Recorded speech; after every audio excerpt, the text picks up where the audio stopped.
Evolution channel. This is your pal Eirbal.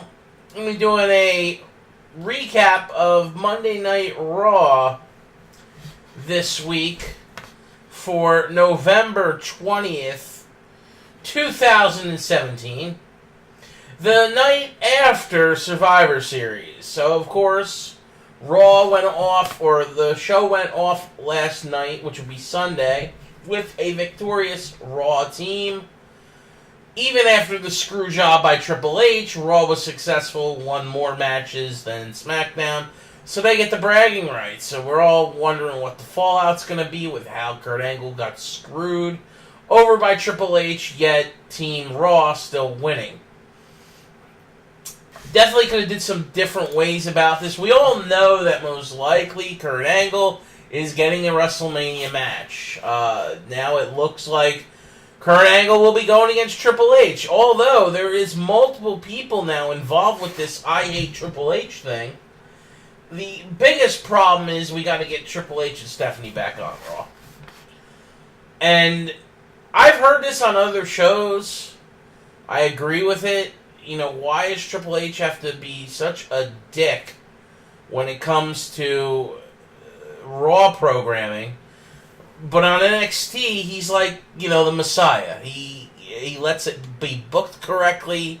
NXT's just a better show. Not just the pay-per-views, but the overall weekly tapings. I don't get it, man. I don't get it at all. I do know that he's 48 years old.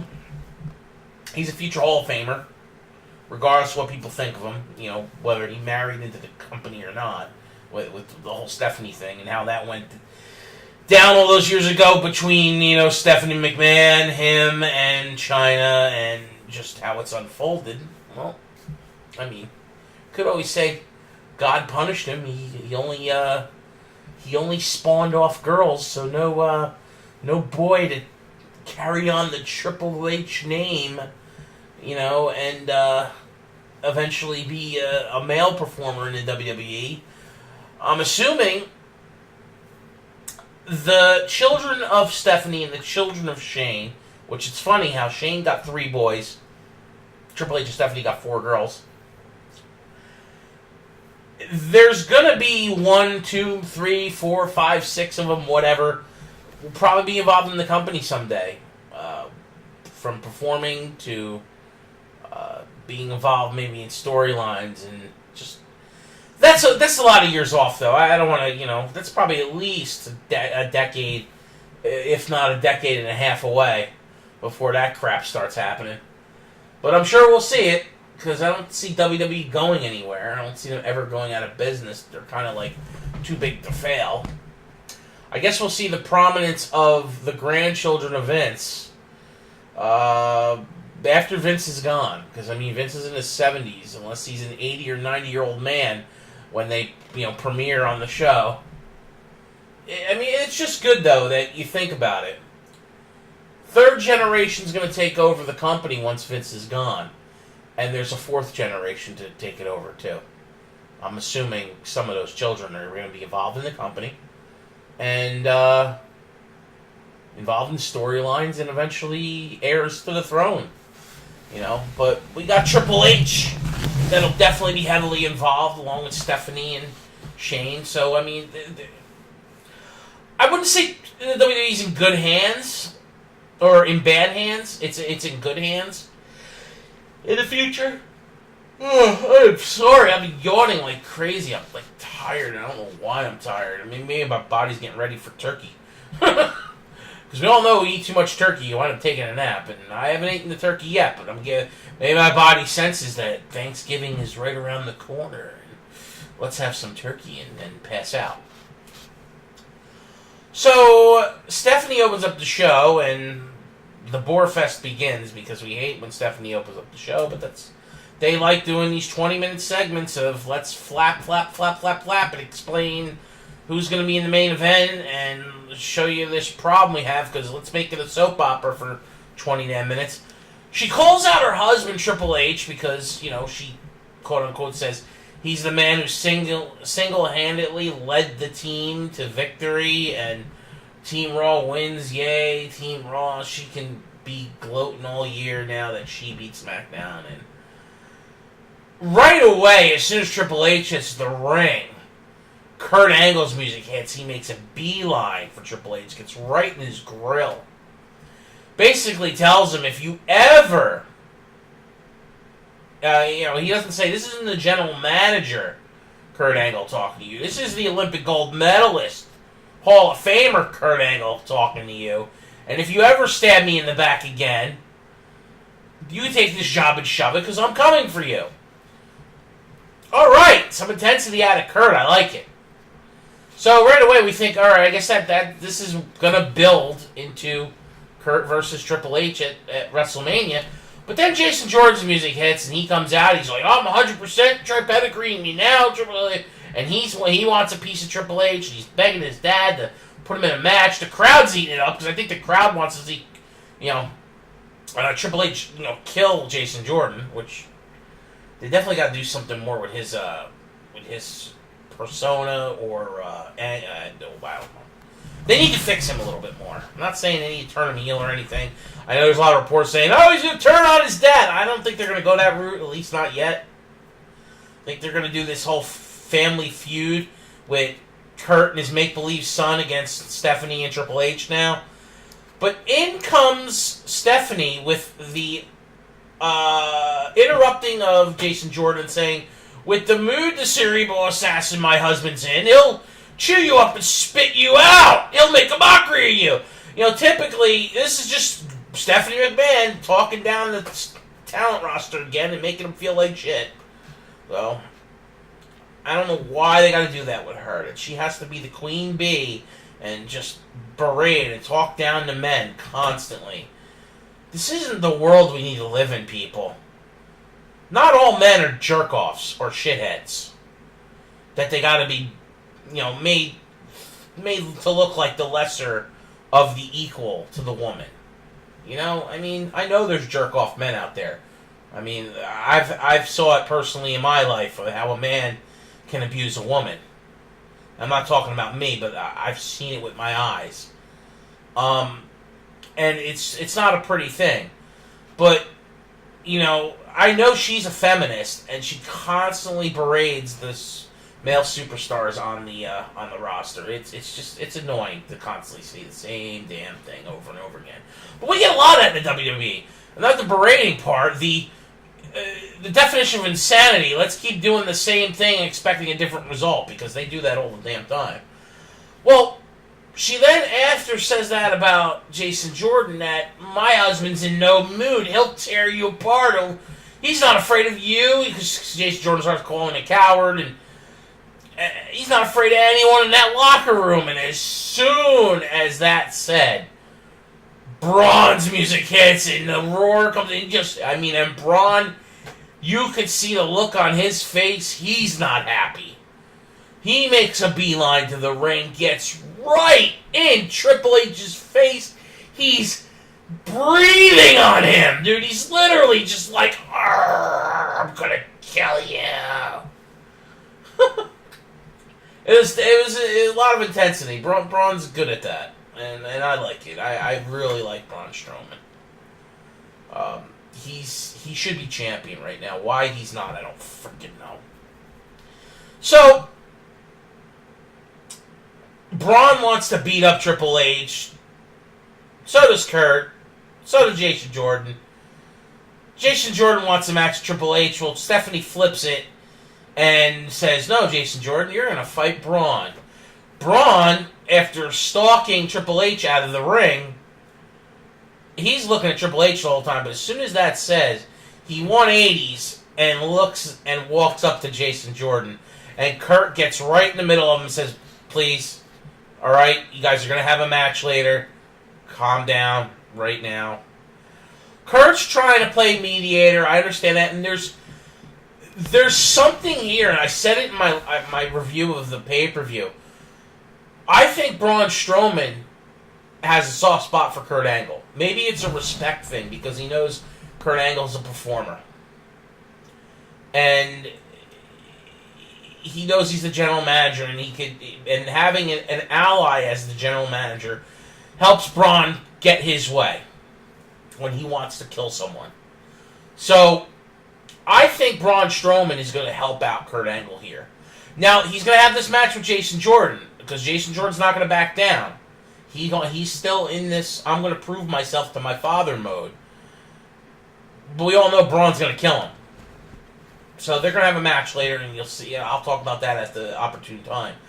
Next match we get is another fallout from the pay-per-view. Samoa Joe and Finn Balor, which is a continuation from their previous week, but they, you know how Samoa Joe, he's got a big attitude, he's pushing Braun, he's pushing Finn, he's acting like a big old jerk at the pay-per-view, so we know he's, going to continue to be his heel self and have a match with Finn Balor tonight because they have to finish from their no contest the week before. So, okay, get another match with these two. Well, this time, Finn jobs to Joe. Okay. I just don't understand anymore with Finn Balor what they're doing with him. I know I'm not alone. There's plenty of people that are talking about it too on the web, on their podcasts and whatnot.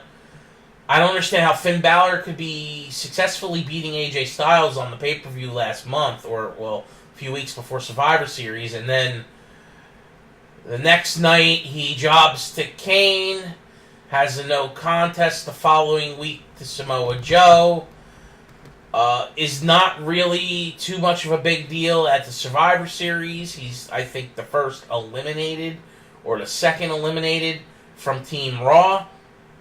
And he's only one of 2 eliminated from that team. Well, no, one of 3, because Kurt was technically eliminated by Shane, but it was because Triple H turned on him. So it'll be sole survivors were Triple H and Braun, but it really was going to be Triple H, Braun, and Kurt Angle winning. There was no way Shane was going to beat the 3-on-1, but that's not how it panned out, of course. So, and you go back, and I'll say it again, in my review of Survivor Series, the Raw vs. SmackDown match for the men, all the early quick eliminations were people that were not homegrown or legendary superstars of the WWE. Braun's a homegrown product. He wasn't eliminated. Kurt Angle was left. He was eliminated by the Triple H screwjob, but he came to prominence in WWE. He's a WWE Hall of Famer, so he's part of their product. Triple H, yes, he did wrestle in WCW briefly, but he's mainly a WWE guy throughout his career. He's born and bred, and he's married into the company. And then, of course, we've got homegrown John Cena, homegrown Randy Orton, and then Shane McMahon, who's the son of the owner. That was the 3-on-3 after the first 10 minutes of that match. Because you got to remember, they eliminated Shinsuke, Bobby Roode, both real quick, back-to-back within a minute. Then they eliminate Joe, then they eliminate Finn. Look at those 4 eliminations. On both sides of those teams are guys that are long-standing international stars or from other feds and have stoic careers, of 15 years plus in wrestling, but because they're not homegrown WWE guys, they didn't get to, lavish in the limelight of being in the full Survivor Series match. They got eliminated early. So, that right there should be very telling what Vince McMahon thinks of non-grown WWE talent. I'm telling you, people. And I think it's showing with the way they're booking Finn. I think Finn was going to give him the nod, or Vince is going to give Finn the nod being the first Universal title champion, but that injury has scared Vince thinking that Finn takes too many risks, and he's going to be injury prone, and he doesn't want the Universal champion to be someone that's going to be injured all the time, to where he's got to strip the belt or whatnot. Now, I know you can make the argument that, well, he's got the belt on Brock Lesnar, and Lesnar only shows up when he gets the phone call. That's just the way they book Lesnar, because Lesnar has a friggin' contract where he's a damn part-timer. But Lesnar's also a novelty to where they know if they slap the belt on him, he's legit. People know he's legit. He did MMA. He's a goddamn animal. Not saying that Finn Balor is a garbage wrestler by far. No. He's a huge talent. But he's a different animal than the Beast. Which Beast animal, same damn thing. Whatever. They kind of dropped the ball with Finn Balor and have booked themselves into craziness with his whole gimmick, too. I think Finn should be called Finn when he's not in the paint and Balor when he's in demon form. I think that he should only go by Finn and only go by Balor when he's in the different personas. I think that they should have did that a long time ago. Like when he first came into NXT, or shortly after he first came into NXT. But Fergal Devitt's a great guy. He's well-liked. He's super talented.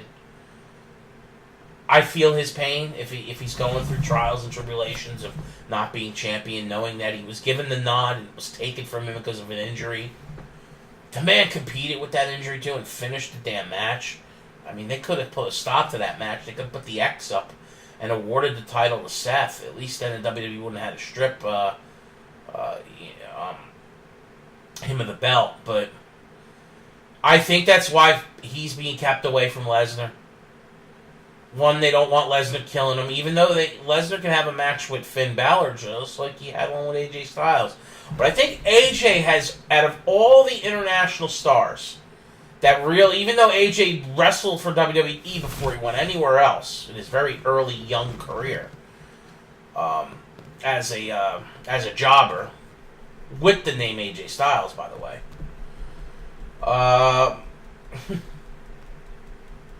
he's earned the respect, I think, of Vince McMahon, to where that's another reason why he's got the belt back on him. And just, they see that AJ is so friggin' loved by the crowd. People can't stop cheering. Even when AJ goes heel, the fans don't want him to be heel because he's so damn good. You know? And that doesn't mean that Finn Balor's not good. I'm not knocking Finn. I like Finn. I just don't like what they're doing with him. And it's nothing against Joe. Joe deserves to win too sometimes. You know, I don't want Finn becoming like Bray Wyatt, who I love too. Bray Wyatt is awesome, but they make him look like a pile of shit because all he does is lose. I don't want that happening to Finn Balor. So, with this loss to Samoa Joe, I'm not against it. It's just, I hope that it pays off for a big win at a pay-per-view or something for Finn over Samoa Joe. But we all know, if they do go to the pay-per-view match this upcoming month, that Finn's going to beat Joe as the Demon, not as Finn Balor. Finn Balor is mortal. He loses a lot. But the Demon never loses. Tell me when you've seen the Demon lose. Maybe once or twice, and I don't think at all on the main roster. That's the craziness that they're booking him in now, right? So, you know, and other people don't take that into... Vince books Finn Balor two different ways, like two different personas and two different wrestlers when he's in demon form versus when he's in, you know, just his normal man, mortal form. That's how Vince books him. I've noticed it going back 2 years now. Actually, longer than that, since NXT. 3 years. And that wasn't Vince booking him when he was in NXT. It was just, I think he's lost maybe once or twice in the paint. I have to really go back. And it's not been on the main roster. I know for a damn fact Finn Balor has not been pinned or submitted in Demon since coming to the main roster. So, anyway, move on from that. It's just a damn shame. I just hope that big things do happen for Finn. But another thing too, you got to remember all these guys. Everybody loves all these indie talents that have made it into NXT, international indie talents, and have come up the ranks. You know, they catch that essence of Daniel Bryan, because Daniel Bryan was a big time indies guy. Kevin Owens, big time indies guy, and they've all come to prominence in WWE. All of these talents took freaking way too damn long to get to the WWE. Now, I don't know if that was them not signing them, or them just being stupid and signing long contracts with these other feds and being loyal. You can't be loyal too long. That's why I'm screaming for Tony Storm to friggin' sign with WWE. Because women don't have the longevity of Fabulous Moolah or Mae Young anymore, and or wrestling into their 80s.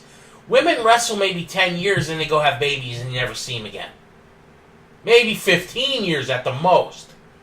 She's 22 last month. I want her on in WWE now because she'll be in NXT for a year or two, and then she'll make the main roster in her mid-20s, and we'll have a 10-year run with her, and she can do what Paige is doing. These young girls literally can have a decade of dominance in the WWE on the main stage, rather than doing all this crap overseas. Now, believe me, the overseas stuff is good. You can fine-tune your craft, get known worldwide, but you can become an international star with WWE as well. You don't have to be doing all this crap in Europe and Asia if you don't have to. Come make the big money now. And some of these guys like, Finn Balor, Samoa Joe, Bobby Roode, especially Bobby Roode and Samoa Joe. They wasted 10 years of their careers in shitty TNA that was a freaking abomination of a company for so long. If that was me personally, you can't cut paychecks. I don't care if you haven't not screwed me over and I get my paycheck every week, but I'm hearing that you're screwing other wrestlers out of their paychecks like they were in TNA for years, not months, not weeks, years. I'm fucking running for the damn door. I'm out the door as quick as possible. I don't care because I'm in fear for the fact that I'm not going to get my damn paycheck. But these guys felt like, I'm at the top of the world. I'm in TNA. Well, guess what? TNA was never even a pimple on WWE's ass. Even at the hype of having Sting and Hogan, Ric Flair, all the names of yesteryear, 10 years ago when TNA was a big deal and had a lengthy contract on a decent network of TV. I don't know what else to tell people. Wasn't even a pimple on WWE's ass. That's why WWE never, ever acknowledged him. These guys wasted all that time there. Now, Bobby Roode, he's a lot like Triple H. You put the long hair back on Bobby Roode, it might be Triple H from 10 years ago. And that's about right, because Triple H's 8 years older than Roode, and their movesets are so damn alike. Samoa Joe, 38 years old. Bobby Roode's 40. Shinsuke's 38. Finn Balor's 37. These guys don't have a long time to be at the top of the card for WWE. It's got a 5-year window on most of these guys. Now, I know for a fact that professional wrestlers can wrestle into their 50s and 60s because they've done it. Flair wouldn't go to hell away. He was 60 years old. Hogan was in his mid-50s, still, world champion. So, the breed of the wrestler is particular and certain-minded, and once you reach to the top, you never want to let it go. Why do you think Ric Flair had such a hard time leaving? He got retired from WWE because they just were not going to put him on television anymore, and he retires, and then goes and runs the TNA to get back on TV. Because he knows he can, because he's Ric Flair. Guys like the guys I'm naming are going to be able, with enough time in WWE and enough belts built up over the next couple of years, they'll all be in the Hall of Fame.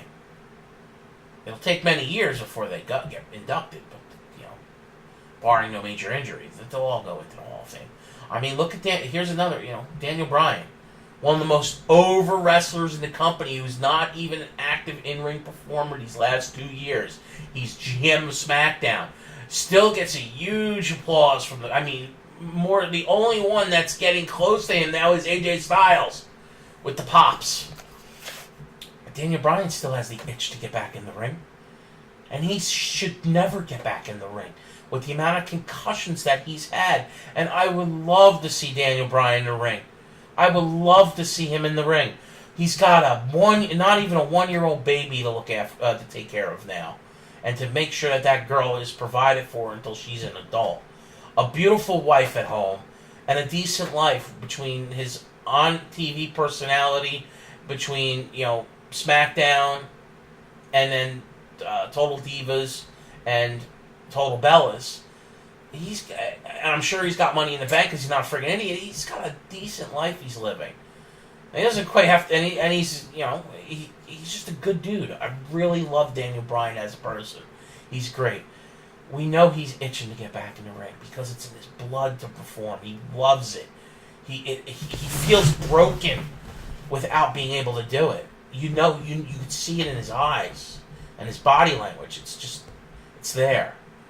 But he should never get back in the ring again. I know he's been cleared, but the risk isn't worth the reward at this point. WWE will never push him back to the top of the card to where he's champion again. They don't even want him in the ring. And if he goes to another Fed, they're going to have him doing crazy shit to where he's going to get another concussion. He's just going to hurt his brain more. And it's not worth it. He now should be pushed into the value of be a trainer, be an on-air personality. I mean, hell, he could even do commentary. I mean, he's proven how valuable a person he is to the company that he should never, and I'm going on rants after rants because I'm so aggravated with certain aspects, but I'm just trying to give people insight as to what's in the mind of some of these men and of the people in the back that give them direction. So, the match after the Finn Balor and Samoa Joe match is kind of the match we were expecting, is Asuka killing Dana Brooke. Dana Brooke slapped her last week. It only made sense to put Dana Brooke in a match with her, so Asuka kills someone else.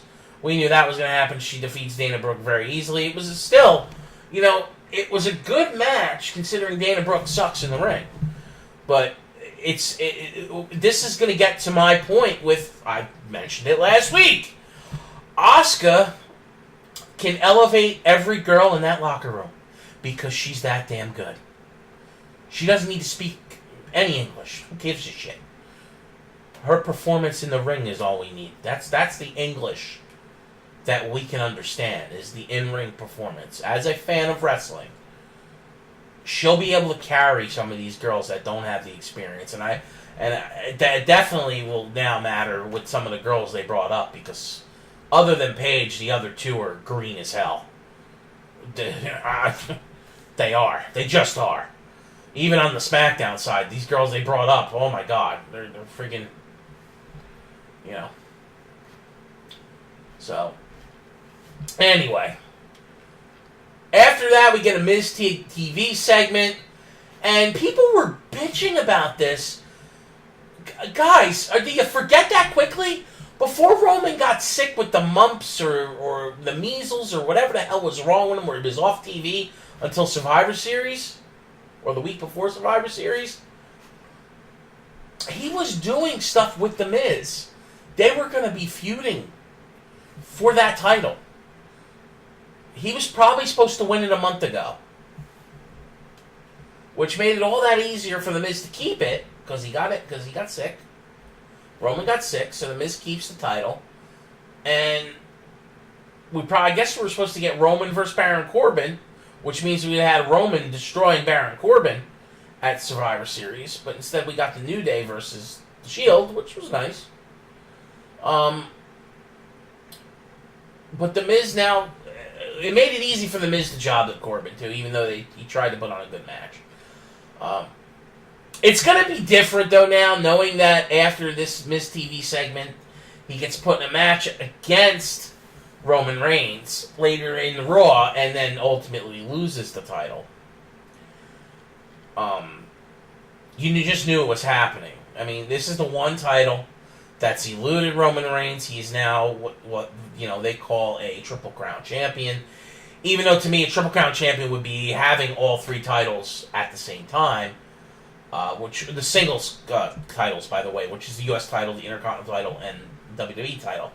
Well, I guess you represent the Universal title and WWE title as the same level, even though they're not. The Universal title is definitely being booked as if it's the de facto top title in all of WWE, with the WWE World title being second, Intercontinental being third, US title being fourth, tag titles underneath that. I would personally like to see a Triple Crown champion, legit Triple Crown champion at some point, where they hold all the singles titles at once, like at least one heavyweight title, Intercontinental and U.S. title all at once. They don't have to hold them all together for a long period of time, maybe for a short month. You have somebody who's just a friggin' god, and he's got all the damn titles, and you got all these people chasing him for these titles. That, I think, would be a good storyline, and be cool to see. But no, Roman's never had this belt. He now wins it. He's in that very, very rare predicament where he's held all the belts.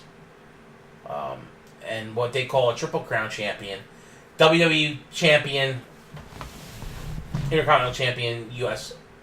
title champion. What's funny is Dean Ambrose of the Shield did that before Roman did. They don't talk about that much. And Seth hasn't done it yet. I don't think Seth has won the U.S. title or the Intercontinental title. I have to go back and check. I know he's had the tag title more than once. So you remember Roman had the tag title. Roman's had every belt now. At least I think so. Has he had the Universal title yet? No, but he'll have that next year. He'll have that at WrestleMania, so don't you worry. Roman will have had every belt soon enough. They'll have to, bring back the hardcore title and the European title at some point and give that to Roman Reigns too. Matter of fact, can he win the Cruiserweight title? Can we say he's 205 and just give it to him? No, I don't know. No, believe me, it's just me poking a little fun at the guy, Roman Reigns. He's a great performer. He does everything the company wants. So after that little segment, it just leads up to a match between The Miz and Roman Reigns for later in the night on Raw. The next match ends up being Dean Ambrose versus Sheamus because they're going right back. Survivor Series over, so right back into storyline, and it's building between the Bar and the Shield. Okay, ultimately, I don't know if they're going to give the titles back to the Shield. I hope they do. I wanted to see them have a lengthy run as tag champions. But they might not here. Sheamus and Cesaro as tag champions isn't bad either. They're both great as well as tag champions. They've become a legit tag team that makes a lot of sense. They complement each other well, so it's not a big deal. Dean Ambrose ends up beating Sheamus here in another decent match. This Raw was weird. It was kind of boring, but a lot of decent matches. We're not seeing any scrap matches, which is good. We then get an Alexa Bliss promo where, she's in the ring making fun of the women's division. She's the goddess. She runs, she lost last night. She's the goddess. She runs Raw. Yeah. So she runs roughshod through the whole women's division, even though we know Asuka's going to end up eating her lunch soon enough. And out comes Mickie James. Out comes Bayley. Out comes Sasha Banks. Out comes Alicia Fox. And we're like, what the hell are they doing here? And out comes Kurt Angle. Oh, we're going to make a fatal four-way out of these women because we need somebody to go against you, Alexa. Well, thank God that this fatal four-way gets interrupted to a no contest by Paige. A returning Paige comes back. Thank you, Lord. I finally got what I wanted. Paige is back. We're going to see Paige versus Sasha Banks versus Bayley versus Alexa. We're going to see her versus Asuka at some point. Thank you, friggin' Jesus. She brings with her, though, Sonya Deville, who's green as hell, and Mandy Rose, who's green as even more green than Sonya Deville. Now, it kind of makes sense. There's some history between the three girls. Is Paige, was a coach or a judge or something for Tough Enough when these girls were on it. So it makes Mandy Rose looks like blonde bomber, Eva Marie. She even looks like her. You take a quick glimpse, you're like, holy, is that Eva Marie? And with a little more weight and a blonde outfit and a gold outfit and blonde hair. And Sonya Deville's got the MMA look. I know she's got the MMA background thing going, but it's going to be bad. Well, at least they're cannon fodder for Asuka eating their lunch. Because Asuka's just going to feed on the whole division. The only person that's going to beat Asuka on Raw can be Paige, eventually. Sasha Banks, eventually. Not Bayley. I wouldn't have Bayley do it. Bayley's boring. She's good talent, but she's boring. Her gimmick is boring. It needs to be freshened up. Nia Jax will probably be the one that WWE has beats Asuka, because she's just bigger, more intimidating. And eventually Nia Jax is going to get the push as the women's champion. But that could be a year or two away from now, and that's fine by me. We know Asuka's going to have this belt in the next 6 months. She might win it at WrestleMania, and I'm hoping she goes undefeated from now till then, of course. No screwjob butchery, and have Asuka win the title at WrestleMania, and then keep it till the following WrestleMania, and then drop it to an actual loss, where they could build.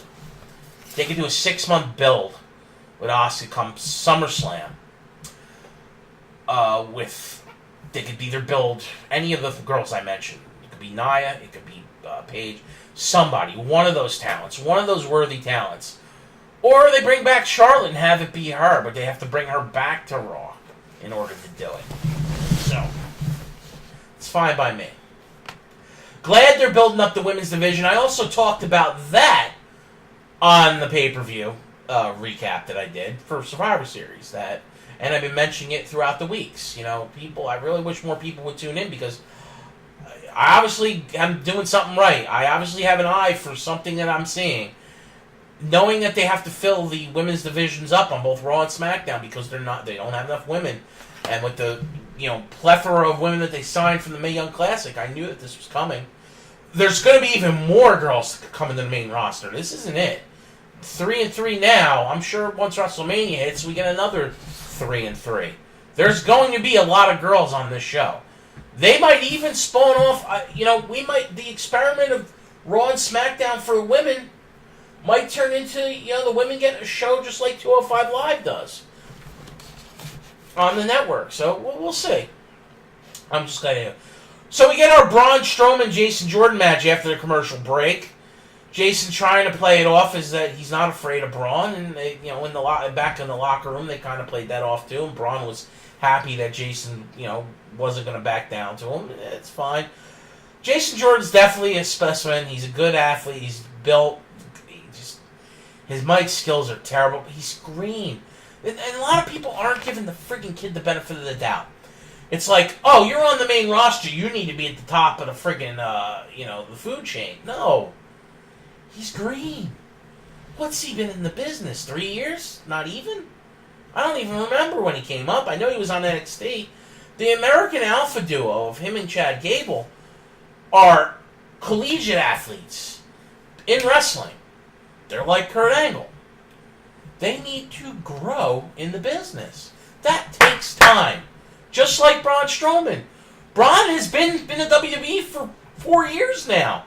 We didn't see him on TV until 2 years ago. He came up with the Wyatt family. They protected him. But he was part of Adam Rose's Rosebuds in NXT and the main roster, throwing Adam Rose in the ring. So obviously he was working out with the main roster and working out with the trainers. Same thing with Jason Jordan and Chad Gable. Now they brought them up quicker than they probably should have, because they are super athletic. They know how to wrestle. They're legit like Kurt Angle. Greco-Roman wrestlers. Amateur wrestlers. They have to learn mic skills. That's going to take time. That shit does not come overnight. It doesn't come in 6 months. It doesn't come in a year. Go back and watch the Rock promos from when he was Rocky Maivia. It'll make you want to throw up. And now the Rock on the mic is like a symphony. And you don't know which way he's going to turn, because he could go this way, go that way, but it's an art. It takes time, people. Jason Jordan will be something pretty good in a few years. Give it time. He deserves that kind of leniency of what his potential is. That doesn't mean he's going to be a world champion, but not everybody needs to be world champion. He could be an Intercontinental champion. I see that in him. U.S. champion, and there's nothing wrong with being multiple. Look at The Miz. I know The Miz won a world title. He won one world title. Never got it again. I don't think he even got another match for one after he had his run. But he's been a 7-time Intercontinental Champion. And there's nothing wrong about that. There's a reason why there's belts in the middle of the card. Which is why NXT needs a friggin' television championship, so the guys in the middle of the card have something to fight for, and not just the NXT title. But that's besides the point, and it's a conversation for another day. This match also goes to a no contest, because Kane interferes after Jason Jordan runs to the back because Braun's about to kill him, and it looks like his knee's still hurting him. Kane comes out of the friggin' crowd with a steel chair, beats the shit out of Braun Strowman, collapses his windpipe with a cheap shot. Braun's struggling to breathe. He's limping to the back. He doesn't want any medical attention. And that's basically how that segment ends. Braun wins via disqualification to Jason Jordan because of Kane's interference. So, whatever. Cruiserweight actions after that. You got Enzo Amore on the mic. And they're going to do a 4v4 with Team Enzo versus Team Not Enzo. Team Nozo, or whatever the hell he called it. This was just bad. They really, really just don't know how to treat the Cruiserweight division.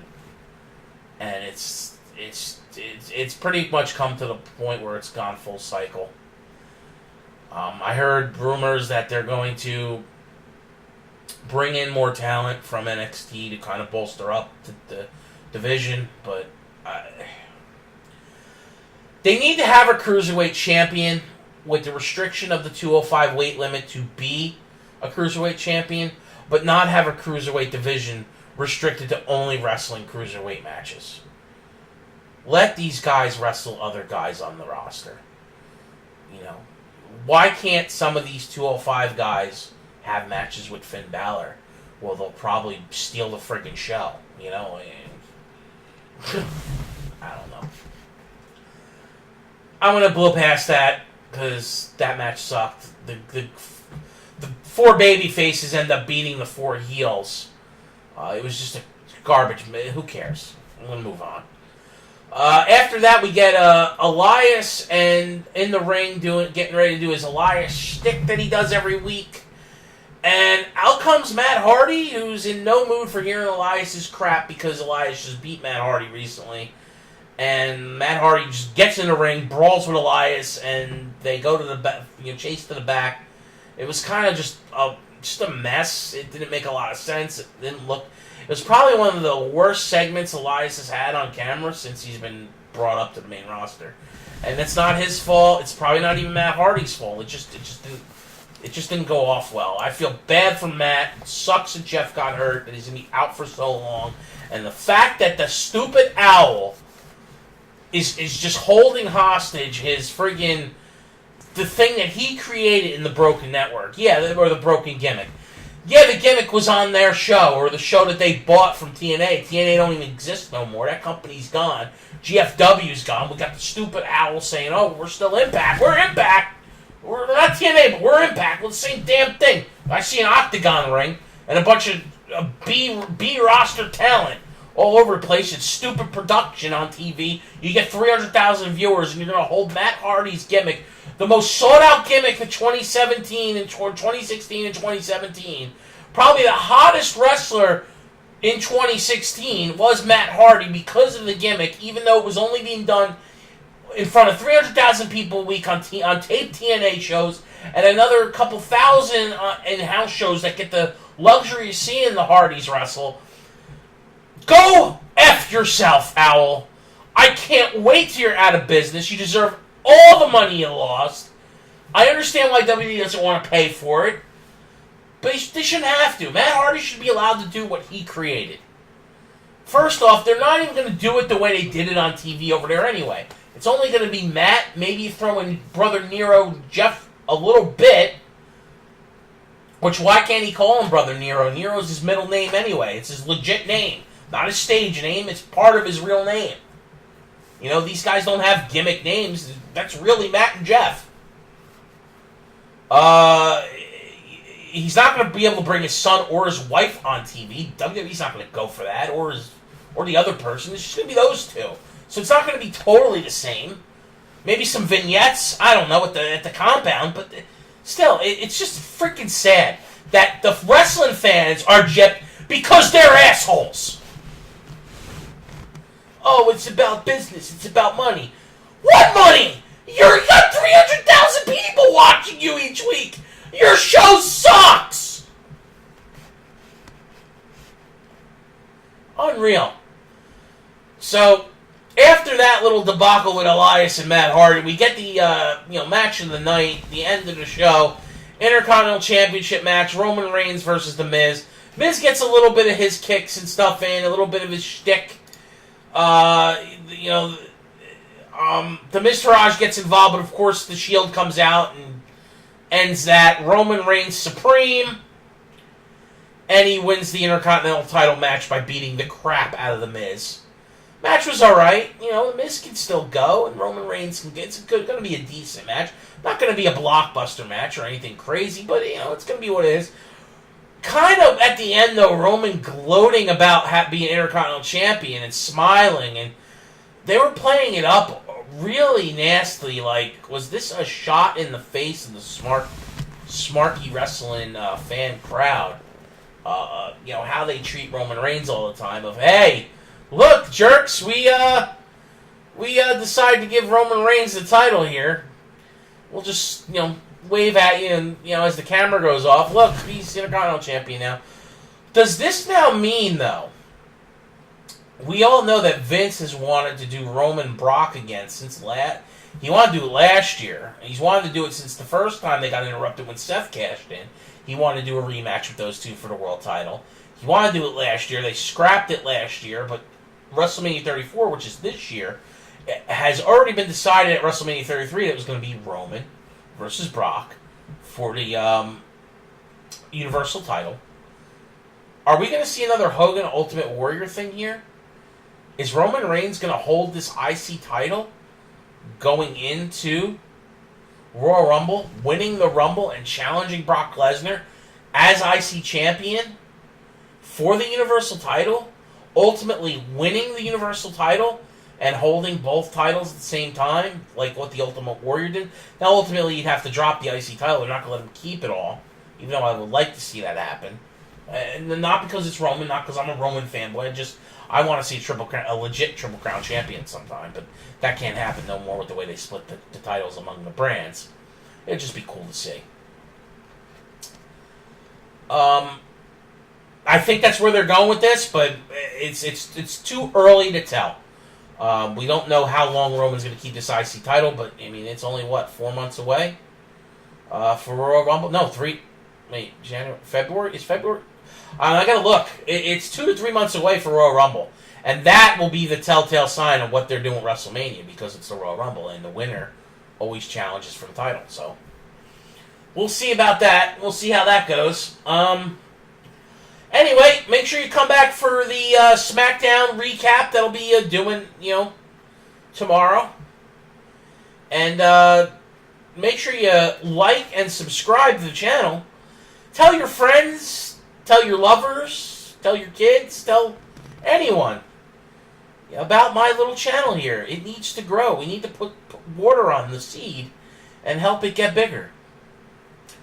Because I think I can legitimately help the community of fans out and give you a better understanding about the product and a legitimate voice. And I'm not always going to be bashing. I always try to call it straight and narrow, because it's really the way it should be called. It shouldn't be WWE Sucks Fest like some of these other channels. And it shouldn't be a praise WWE for every little thing they do either. I think you got to be like Solomonster. Solomonster calls it, straight and narrow, right down the center. That's the way it should be. There's other podcasts that have been doing it for, well over a decade that I listen to that aren't so much on YouTube, but there are wrestling podcasts out there that, call it straight and narrow as well. And then there's other ones that are living La Vida Loca off of the revenue and all the other things that they've accomplished over the years of being on YouTube or wherever they're on, promoting their channels or podcasts or whatever they're doing. But they're doing it in a nasty way, constantly yelling, screaming, cursing. Now, I did curse a decent amount on this episode. I do apologize for that. I hopefully didn't drop more than one F-bomb, because I have stated that. I don't want to be dropping F-bombs, but the couple of the other curse words, the more mild ones, they're not as bad. They're bad for the people that are under the age of, teenage age. The little kids shouldn't be listening to it. I apologize for that as well. I'll try to tone it down in my next recording. I was just really kind of aggravated in just how things have unfolded with the product. But ultimately, anything can happen in WWE. But I'm out. This is your pal Eirbal. Oh, also follow me on the Twitter, because I'll post things on there occasionally as well. So check out all the listings that are listed in the comments below and on the actual screen. Like I said, like, subscribe, follow, spread the word. Let's build the community bigger than it is right now. And this is Eirbal. Peace, my friends. And enjoy Thanksgiving, by the way. Get your stuffing and filling of it all. Goodbye.